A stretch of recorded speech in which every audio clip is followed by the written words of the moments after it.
السلام علیکم ورحمۃ اللہ وبرکاتہ۔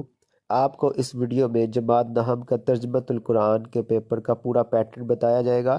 جس میں 50 نمبر کا پیپر ہے اور اس میں سوال نمبر 1 ہے ہمارے پاس حصہ باروزی، 10 MCQs ہیں اور اس کے 10 نمبر ہیں۔ اسی طرح ہمارے پاس سوال نمبر 2 جو انشائیہ طرز ہے، اس میں ہمارے پاس مختصر سوال ہیں،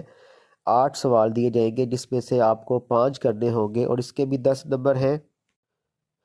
اسی طرح سوال نمبر 3 میں ہمارے پاس مشکل الفاظ کے مطلب پوچھے جائیں گے، اس میں بھی ہم نے 5 کرنے ہیں اور اس کے ہمیں 5 نمبر ملیں گے، مطلب ہر ایک لفظ کا ہمیں 1 نمبر ملے گا اور ٹوٹل 5 نمبر ہیں۔ اس کے بعد سوال نمبر 4 آ جائے گا، اس میں ہم سے آیات قرآنی کا ترجمہ پوچھا جائے گا، 5 آیات دی جائیں گی جس میں سے ہمیں 3 کرنی ہوگی اور یہ ٹوٹل اس کے 15 نمبر ہوں گے۔ اور اس پیپر کا لاسٹ کوسچن جو ہے وہ ہے تفصیلی نوٹ لکھیں۔ آپ کو کوئی سی 2 صورتیں دی جائیں گی، اس میں سے ایک پر ہمیں لکھنا پڑے گا اور اس کا پیٹرن کیا ہے، بورڈ کے مطابق اس صورت کا ہمیں تعارف، خلاصہ اور مرکزی مضمون لکھنا پڑے گا،